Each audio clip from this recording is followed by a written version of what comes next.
Frick! Let's take a peek inside it, shall we?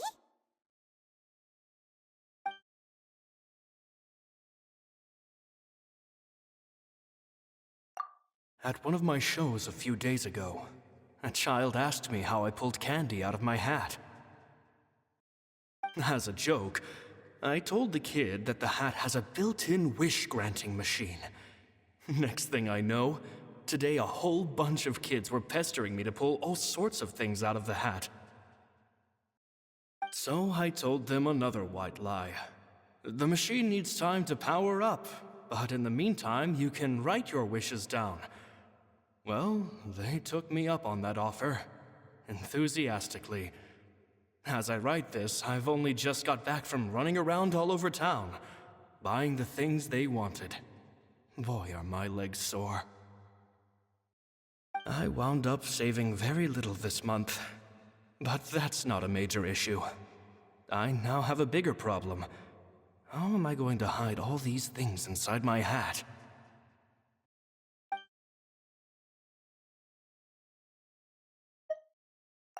Two children came to talk to me after today's show. I don't know why they were out on their own. They looked much too young to be unsupervised. I do hope they got home safely. Anyway, they said that they wanted me to teach them how to do magic. It's not uncommon for children to ask this, of course, but I've never seen any of them as serious about it as these two. I told them that learning magic is very hard work, but that didn't faze them at all. It's like they already knew. They seemed so committed. I couldn't turn them down.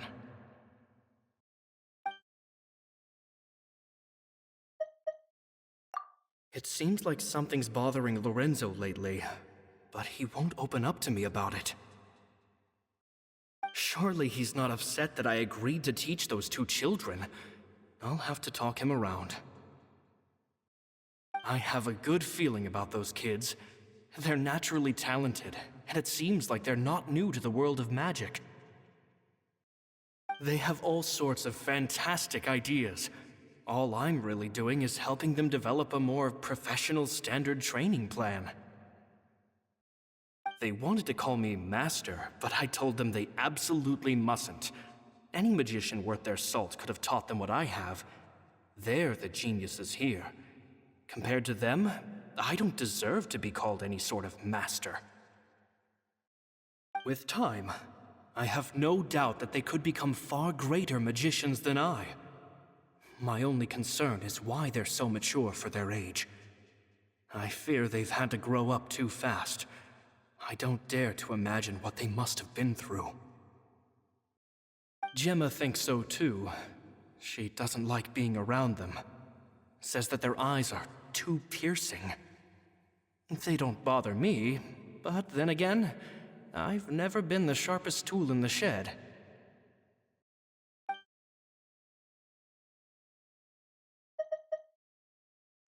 It's nearly time for me to go on tour.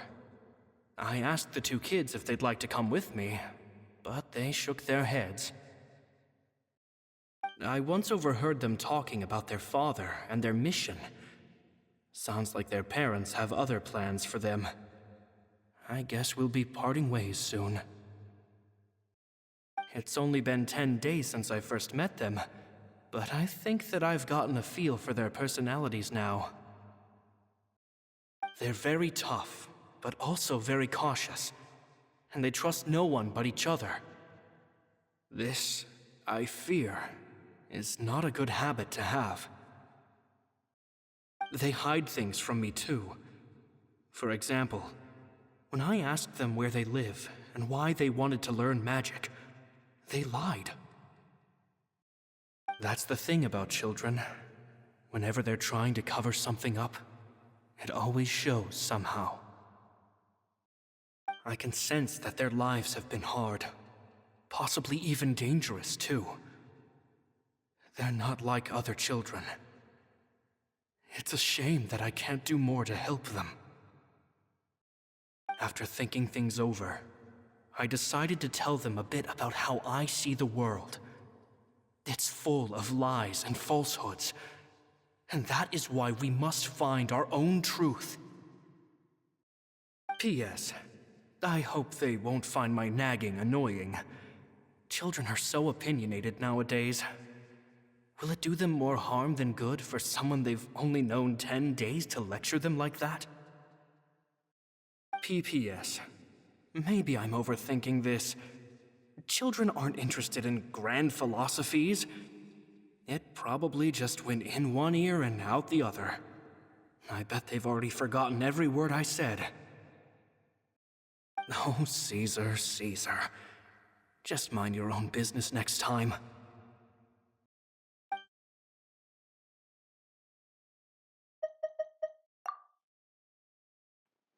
Two magic geniuses with a father and a mission, huh?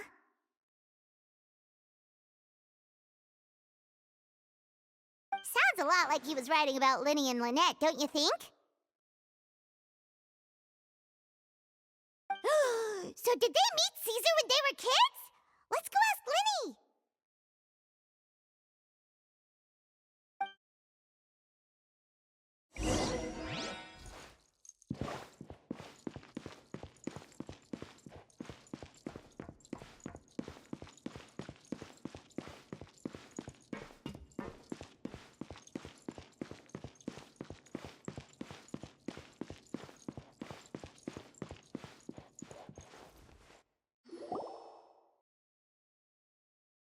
Linny?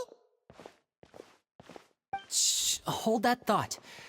As I expected, there's a lot of fishy things going on in this place. Fishy? Uh-oh, what have you found? All in good time. Before we go over our new leads, I want to tell you how a high-altitude escape is performed. First, the magician slots themselves into a magic box in full view of the audience. The box is then suspended high in the air, and a short while later, the base automatically opens. At this point, a dummy will fall out of the box, but it looks real enough to grab the audience's attention, and they start wailing and screaming. Meanwhile, the real magician, who has by now blended into the crowd, waits for a good moment to make their appearance and put on a hysterical performance. Oh no! Is that me? Did I just fall to my death? Very vivid description. Paimon can really picture it. And then what? The audience's gaze then turns to the magician, and by the time they realize what's happened, the dummy has vanished, as if everything that just happened was some sort of shared illusion. Of course, that's just how I think the process should work, theoretically speaking. The inventor of this trick never performed it successfully. When the box opened, Caesar was the one who fell out, and not the dummy. He fell right to the ground from the highest point of the opera house. No one could hope to survive that fall, not without a vision at least. And no one else has ever attempted this trick since. My understanding of how it works is just based on what I could gather from his notes and the relevant gadgets here in his workshop. So Caesar's famous high-altitude escape has never been done, huh? Paimon was about to say how cool it would have been to see it in person, but if it's that dangerous, it's probably for the best that no one else tries to do it. Wait a second. So if a dummy's supposed to drop out of the box, then where does the real magician go? How does he get out? Glad you asked. That brings us to the secret of said box. This box right here is the one that Caesar constructed himself to use in the performance, and it's not as simple as it looks. Inside, there's a device that only the magician himself would know about. Once the magician's inside and the box is lifted up into the air, the audience's view of the box is fixed at a certain angle. From where they're standing, they have a clear view of the front, sides, and bottom, but the back and the top are now no longer visible. At this point, the magician presses a button inside the box, opening a secret door out of view. He then escapes through this trapdoor onto the opera house roof, waits for the dummy to fall and distract the audience, and quietly returns to ground level. That's way simpler than Paimon imagined. Even Paimon could probably do it. Well, there's a little more to it than that, of course. The hardest part of this trick is controlling the audience's mood and reactions. That takes an exceptional degree of showmanship. There's the falling dummy, the miraculous reappearance, the pompous performing. Maybe the magician would even have themselves tied up before it begins to strengthen the impression that there's no escape. Many days and nights of careful research and painstaking practice would have gone into this, all culminating in a performance just a few minutes long, but one that still manages to transform the shock and grief of a tragic accident to the joy and laughter of a mesmerizing magic trick. Caesar was a highly accomplished magician.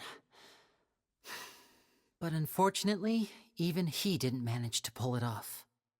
So, how did it go so wrong? You said you found some fishy stuff here. Have you figured out what really happened? I can make a pretty good guess. I looked into the case files. The magic box Caesar was using at the time of his death had the secret button I mentioned positioned on the right-hand side. And, sure enough, he always used his right hand as his dominant hand in public. Okay. Nothing suspicious there. But here's the strange thing. Most of the devices in this workshop have the mechanism on the left-hand side, including this box right here, which leads me to believe that Caesar was in fact left-handed. Because a magician can't afford to have their most basic habits stand out too much. People naturally focus their attention on the most important details of the task or situation at hand. But a magician needs to be able to redirect an audience's attention at will, so as to avoid arousing their suspicion. The essence of magic is getting people to believe a lie. If even the truth raises eyebrows, the falsehoods become all the more difficult to mask. And so, Caesar trained himself to use his right hand to align with his audience's expectations. Great magic always requires sacrifices. But in his most stressful and nerve-wracking moments, and when no one was watching, reflex would kick in and he'd use his left hand. That's why he set his gadgets with the mechanism on his left.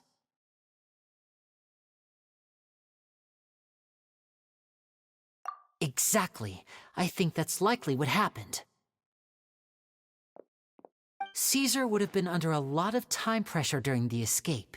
He'd have had mere seconds to open the hidden compartment, retrieve the dummy, then open the secret door and make a swift escape. But I'm sure he was confident. He would have rehearsed countless times to the point where it was second nature. He'd barely need to think about what he was doing because muscle memory would guide him through. So he opened the compartment, took out the dummy, checked everything was in order, and then went to leave. With his left hand, he reached for the button, and suddenly, his heart skipped a beat. It wasn't there. Much like when you reach for your keys but find your pocket empty, his mind needed a moment to process what was going on. Instinctively, his left hand would keep feeling around for the missing button, maybe for another second or two, until the bottom of the box gave way. With the stakes being as high as they were, just a 2-second delay cost him everything. The authorities would find nothing suspicious and conclude that his death was due to his own error. When in reality, someone switched the boxes, and they did it to murder him. But how would they be able to make the switch without being noticed? That would be difficult to pull off, no? It would have to have been someone who knew that he was left-handed, and who could move his props around without arousing suspicion. Someone who was always by his side. Isn't that right, Lorenzo? You just couldn't let sleeping dogs lie, could you? There's not a lot of people who'd go to all this trouble for some magician who died 10 years ago. I didn't want to have to do this, you know. Silencing you the hard way just creates more problems for me to deal with. But I gave you your chance. I hoped you'd do what's good for you and back off like the lady, but You disappoint me. You mean Gemma? So you are the one who's been threatening her! Yes, although however stubborn she might be, she was never much of a liability. But you people, you never even knew him, but for some reason you just wouldn't drop it. Which is why you can't leave this place alive. Take them out, and make it quick. Do your worst!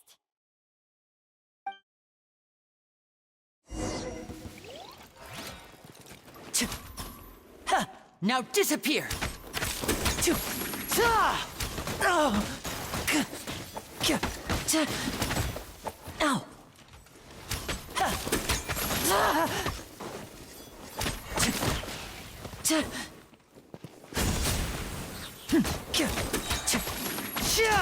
Let's get this show on the road!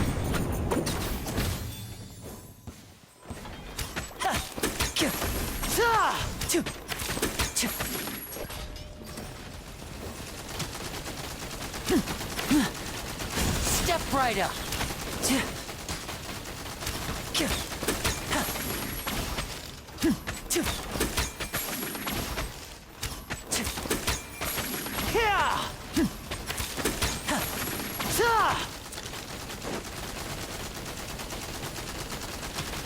And voila!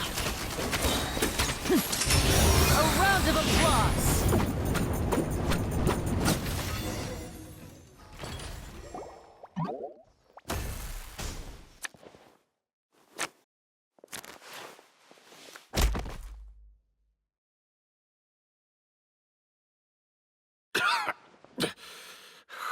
You kids are tougher than you look.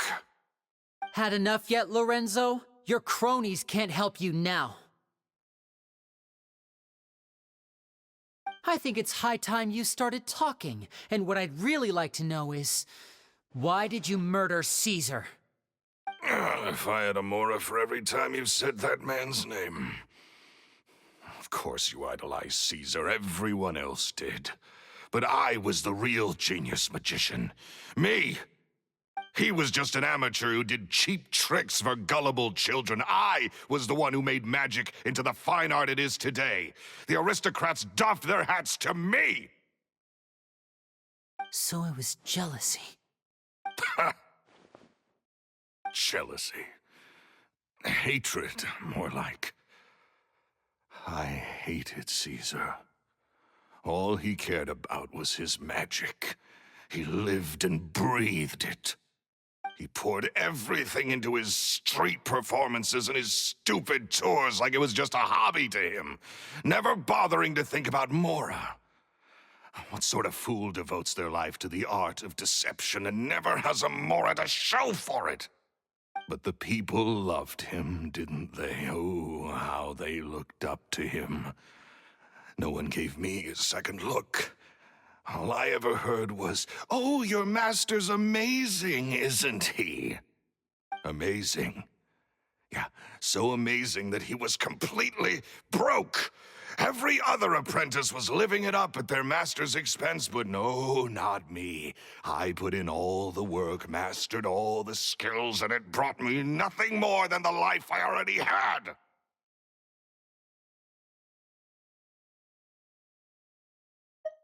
He forbade me from using magic to trick people out of their Mora. There was nothing he hated more than that. And with his reputation in Fontaine, it was too risky for me to go it alone. As long as he was alive, if I dabbled in my own brand of money-making magic, he would expose me, and it would destroy me. I had to kill him. There was no other way. He had to go. And this was your only motive? It was reason enough. What other motive would I need? Well, I was under the impression that there might have been other factors at play. For instance, maybe you were in love with Gemma, but she was engaged to Caesar. In love with Gemma? Don't be ridiculous. Guess I was wrong about that then. Next question. Are you the Phantom Weasel? I am. Caesar was so strict with me. He insisted that his way was the right way, that the sole purpose of magic was to bring joy to the world. I never bought into any of that. I was more interested in the practical value of magic. Sure enough, it helped me fill my pockets with all kinds of valuable treasures. Oh, yeah! Charlotte told us that the weasel would steal whatever people valued, no matter how much it was worth. That's just how it looked from the outside. What would any thief want with second-rate loot? I've only ever targeted high-value items. I stole cheap things as a way of practicing my craft. It was other people's overactive imaginations that conjured up the preposterous image they then dubbed the Phantom Weasel. So, that's the story, huh? Well, I hope you're ready to tell it all over again during your trial. What choice do I have? You're a pack of wolves, and you've got me between your jaws. You've seen what's here, and my last-ditch effort to stop it getting out has failed. What else can I do? So be it. I've enjoyed power and wealth for the last 10 years, the likes of which Caesar could never give me. I wouldn't choose for things to end this way, but I regret nothing. Very well. In that case, I'll contact the guards. Traveler, Paimon, keep an eye on Lorenzo for me. I'll meet you just outside the workshop when I'm back.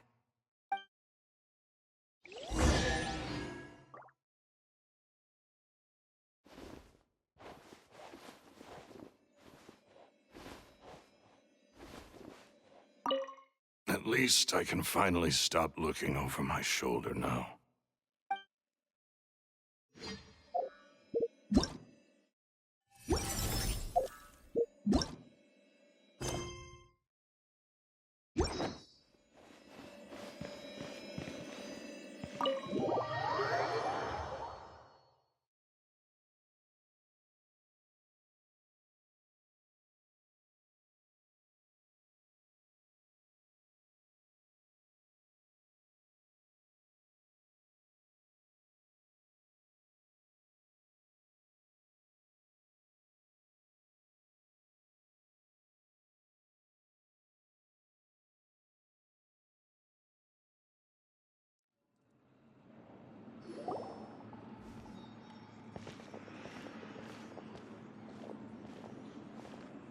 Lily has told me the whole story. Lorenzo, do you confess to the murder of Caesar and to framing him for the Phantom Weasel's crimes? Look who's finally developed a conscience. What kind of disciple murders their own master? I hope it was worth it, because they'll be hell to pay.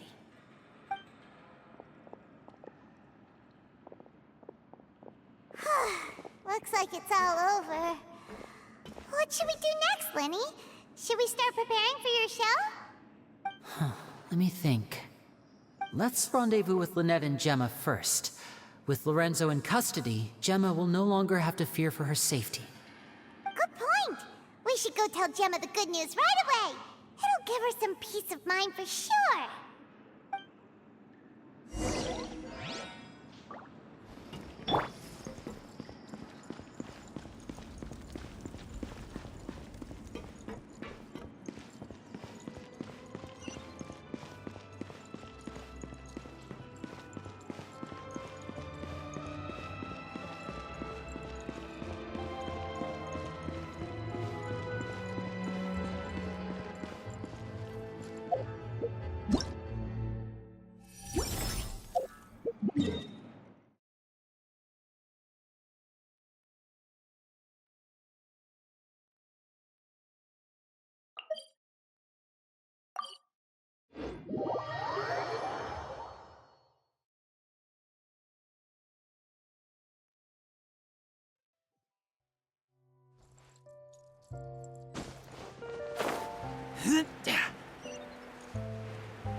you're back. You were so quick. I've only just finished my third dessert. Your third? Lynette, come on, we've talked about this. Everything in moderation. You're not gonna have any room left for dinner now. It's fine. I'll shift to exercise mode and jog off the excess sugar. That's besides the point. Well, it's done now, but try to eat a more balanced diet in the future. Point taken. Did everything go okay? Of course! Lorenzo was no match for us. The guards are taking him into custody as we speak. Gosh, that's amazing. I'm sorry, I still didn't know if I could trust you, but now it seems I can. I had my suspicions about Lorenzo, but I... It's okay, we understand. He did threaten you. Paimon would find it hard to trust strangers in your position, too. But you don't need to be scared anymore. Everything's gonna be okay. Sorry. Sorry. My emotions are all over the place right now. I've been waiting for this day to come for so long. I always wanted to report Lorenzo. He took all of Caesar's property, which I found suspicious, but I had people watching me all the time, so I couldn't risk looking into it. I was so afraid. I was scared he'd do something terrible to me, and then no one would be left to visit Caesar's grave. So I never had the courage to speak out. Thank you all. Truly, thank you so much.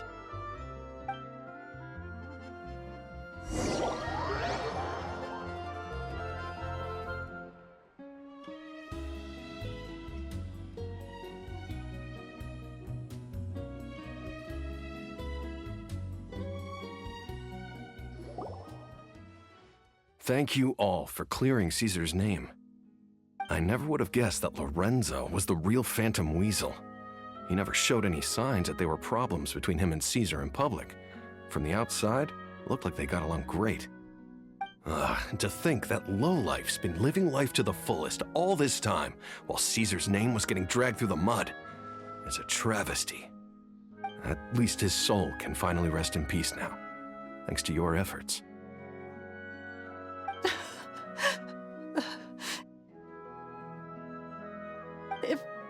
If only I'd realized before it was too late. Don't blame yourself, Gemma. This isn't your fault. Yeah, you still have the rest of your life to live. Caesar wouldn't want to see you spending it feeling guilty. Cheer up, Gemma. My brother's doing a magic show at the Opera House tomorrow evening. Would you like to come along? It might raise your spirits. This show will be a special one. We're holding it in Caesar's honor. In Caesar's honor? Really? Oh, thank you. I'll be there.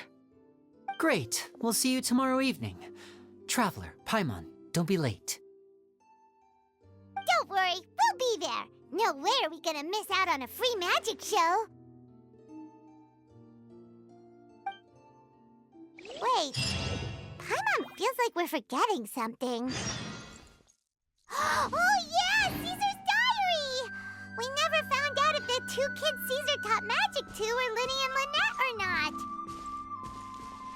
Linny keeps the...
Honestly, I'm not a big fan of opera.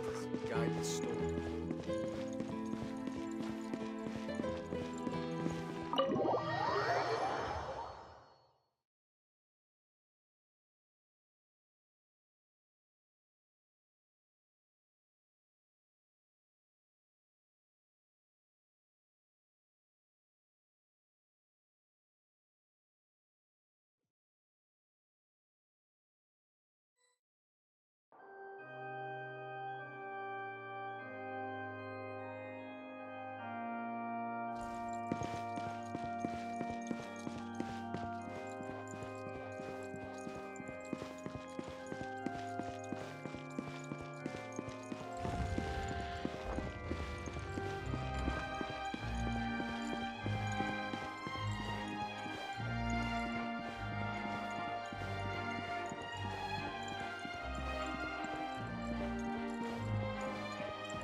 Paimon's excited to see another of Linny's magic shows! Wait.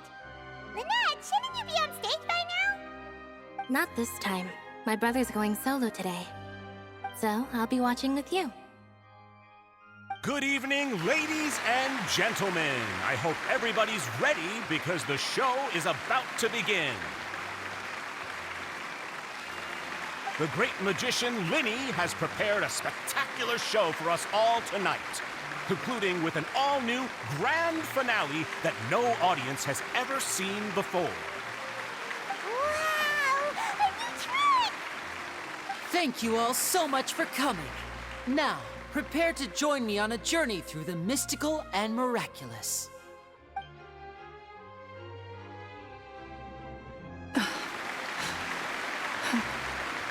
Exciting stuff, isn't it? Yes, it's just... It reminds me of him. No wonder. Caesar was a famous magician too. So, how did you two first meet, Gemma? Well, I was out on the street once, and I saw him performing for little children. Children love magic, because they're willing to believe in things that can't be rationally explained. Caesar had this amazing way of bringing them into a dreamlike world. And somehow, I felt drawn to him too. So I went up and asked him to do a trick for me. Aw, that sounds so romantic. What trick did he do? It was with a flower. He took it in his hand, snapped his fingers, and it magically appeared on my head. I was so happy that day. No one had ever given me a flower before that. Oh, that's so cute! Actually, now that you mention it, Linny's done that one before. Is that right? Then I suppose he's a romantic at heart, just like Caesar. So let's treasure the time we have with him. After all, you never know when the people dearest to you might be gone.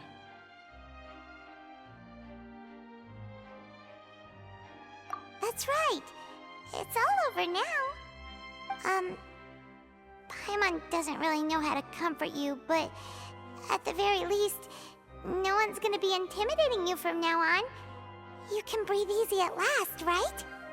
Right. Yes, you can breathe easy now, Phantom Weasel. See? Even Lynette says... Wait, what? The Phantom Weasel? Lorenzo escaped? Where is he? What do you mean, Phantom Weasel? As Linny once said, a performer's job is to commit fully to their role and put on a flawless performance for their audience. But once the bag of tricks is empty and the curtain falls, it's time to end the show. The spotlight is no place for someone with no more cards up their sleeve. It's been 10 years, Gemma. Aren't you tired of the grieving widow act? I think it's time to put an end to it. What are you talking about? Paimon doesn't like this riddle. Traveler, Paimon doesn't like where this is going. Come on, say something! ending! Ladies and gentlemen, I hope you're all enjoying the performance so far. There will now be a brief intermission, after which Linny will perform the most electrifying act of tonight's show, the one we've all been waiting for. The final performance will take place outside of the Opera House, so please make your way outside in a calm and orderly fashion.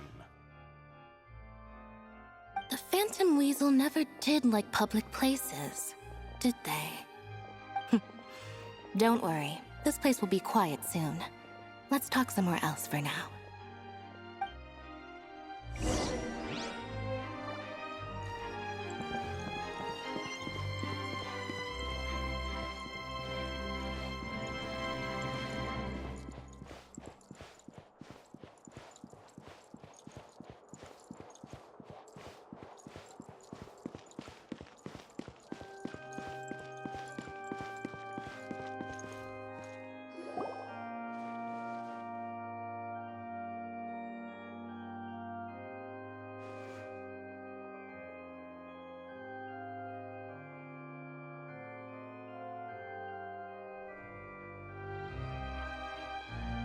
Dear me, this is awkward, isn't it? And unfortunately, I'm all out of gadgets, so I'm afraid I can't do any tricks to liven up the mood. This is a big mistake for a magician to make, but thankfully, I do have a backup plan. Now, who wants to hear a story? Lenny? Don't we have more important things to address right now? Lynette accused Gemma of being the real Phantom Weasel a moment ago. Oh, what the heck's going on? All in good time. Magicians are good at guessing what people are thinking. I know the questions you want to ask. And as it happens, the story I'm about to tell might answer a few of them. Really? Well then, let's hear it! Paimon's dying of curiosity here! Let's go back to the very beginning. A decade ago, when the Phantom Weasel was terrorizing the court of Fontaine. She never missed a target, never left a trace, and no treasure was safe from her thieving hands. But as her infamy grew, so did the readiness of the police, and her opportunities to act became ever fewer. Every day, she ran the risk of being exposed for who she was. Of course, she could not simply take this lying down, and before long, she found her ticket to freedom. She would create a scapegoat, a false weasel to close the chapter on her behalf. After weighing her options, she set her sights on a renowned magician, Caesar.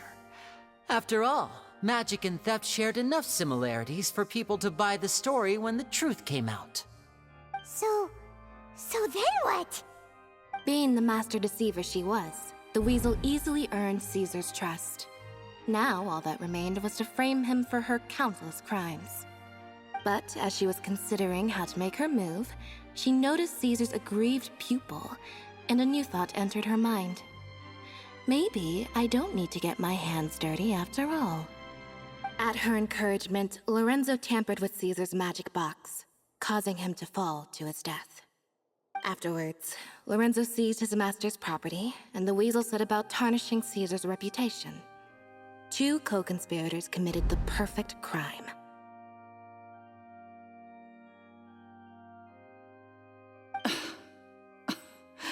I've got to hand it to you. You're both exceptional storytellers. It's enough to make even me wonder whether there was really another mastermind behind all this, pulling the strings. But I just have one question. You seem to think that I am the villain in this tale. What's brought this on, Linny? Is it something that Lorenzo said? Don't worry, Lorenzo said nothing at all. But I never believed that he was the Weasel, and in fact, my investigation only made me more certain of that. He was too forthcoming with his confession, as if there was something else he was trying to hide. How disappointing. So you'd sooner trust Lorenzo than me, even without a shred of evidence? A magician is an expert at playing the audience to get the result they want. And I have no doubt that you, Gemma, are equally talented in this regard. With a little help from Lorenzo, you put on a very convincing performance. The lovesick fiancé, whose devotion to her betrothed is unshakable, even under threats of violence. Caesar was maligned and hated by all for 10 years, but you? Everyone sympathized with your plight. Who would suspect for 1 second that the lovely young lady always seen weeping in front of Caesar's grave was actually the mastermind behind his demise? No, not that poor lady. Perish the thought. Wait, so you mean the whole intimidation thing was just a hoax? Gemma and Lorenzo were both in on it? But why would Lorenzo agree to that? And why didn't he sell her out, even at the end, instead of admitting to being the weasel himself? Yes, why indeed? Maybe Gemma herself could enlighten us on that question. Well, Linny, if you're so confident in your version of events, then I think the answer should be obvious. Having killed Caesar with his own hands, Lorenzo was plagued by overwhelming guilt. Revealing the Phantom Weasel's true identity would serve no purpose. But if the Weasel remained free, then she could take care of Lorenzo's loved ones. An excellent answer, though sadly a little dull. Is that right? Well, don't let me bore you. If you'd care to change the topic to something more interesting, I'd be much obliged. As a matter of fact, there's one thing I'd really like to understand. Why would the real Weasel have targeted things that only have value to other people? Could you shed any light on that? Of course. After all, we're just telling stories here, aren't we? If I had to guess, I would say that the real Weasel must have had a terrible childhood. Left to fend for herself after her parents died young. Betrayed, scorned, beaten. She'd scrounge waste paper from garbage bins to draw on, using twigs and dirt for lack of ink and pen. She'd sew ugly ragdolls from whatever scrap material she could get her hands on. This was her only source of happiness in life. But it was all she needed, and she was content. Until the world decided that even this was too good for her. Once again, she was betrayed. And this time, everything was taken from her. She felt like life was a miry pit that dragged her further down the more she struggled to escape. At that tender age, she should have been happy. Instead, she stood in the shadows and watched with envy as all good things in the world passed her by. This was a fate too cruel for anyone to bear. Her pain became a breeding ground for dark thoughts. Thoughts which festered and grew into a twisted solution to her troubles. I detest the happiness of others, in all its forms alike. I will rob them of everything they hold to be good and true, and it will fill the void in my soul. That's some pretty heavy stuff. Now it all makes sense. Does this story satisfy you, Linny? Yes, it is quite to my tastes. Thank you for helping to clear up my confusion. Huh. That's right. What drove you to write that letter, Gemma? What were you trying to achieve there? Because without that, none of this would have ever come to light. She didn't write the letter. After 10 long years, I'd hoped that the Phantom Weasel would be consigned to the history books by now. But it seems like someone still wasn't ready to let her finally be at peace. Linny. Or should I call you the Phantom Copycat now? You were the one who posted that letter outside the Opera House. But why?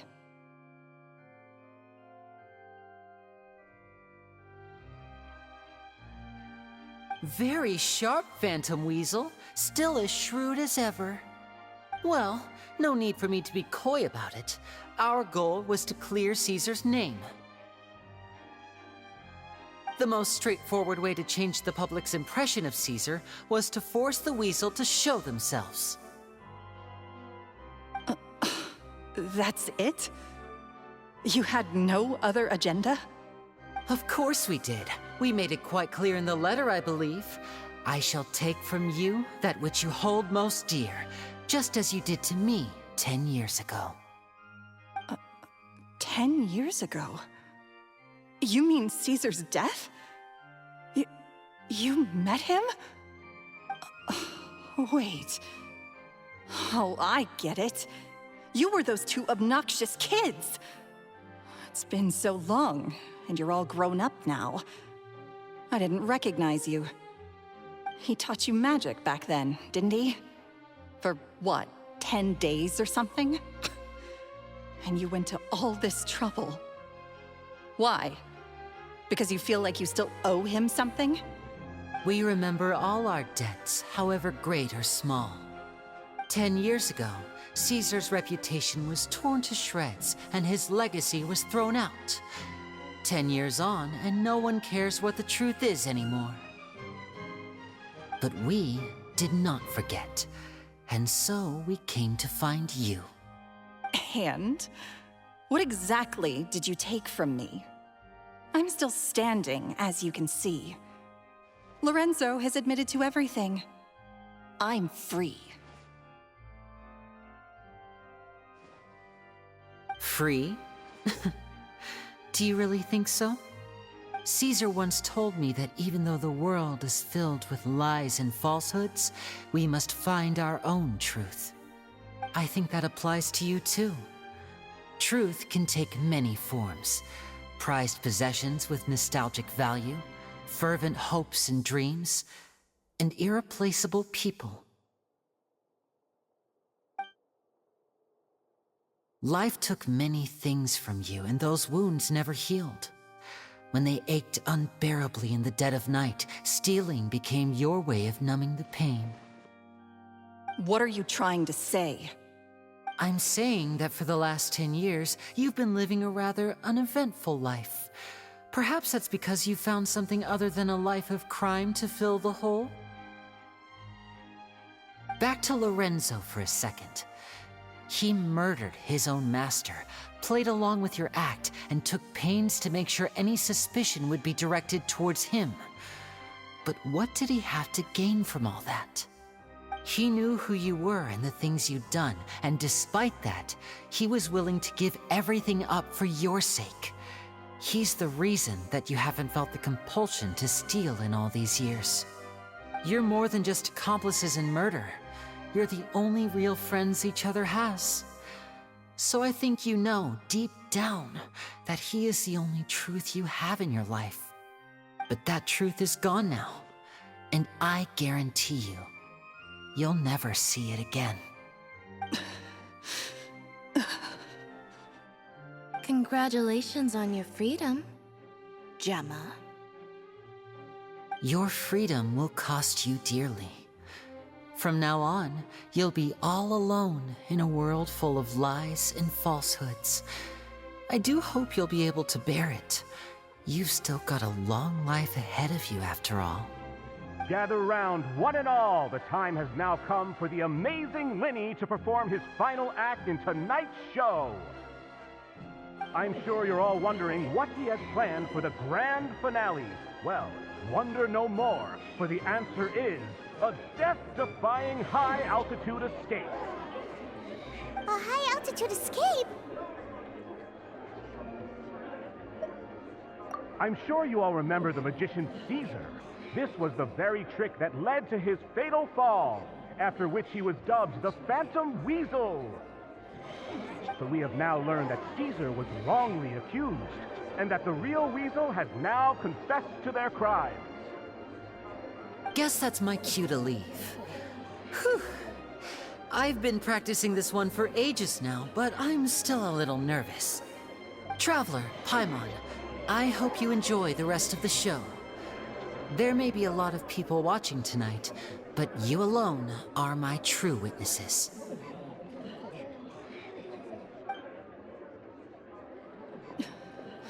Lenny, wait. You two hid a lot from Caesar. He went to his grave without ever knowing your secrets. So what about now? Are you an open book? Or are you still the same as ever? You don't have to tell lies to end up isolated and alone. One day, you'll end up exactly where I am today. Maybe then you'll finally understand. You're wrong. I'm nothing like you.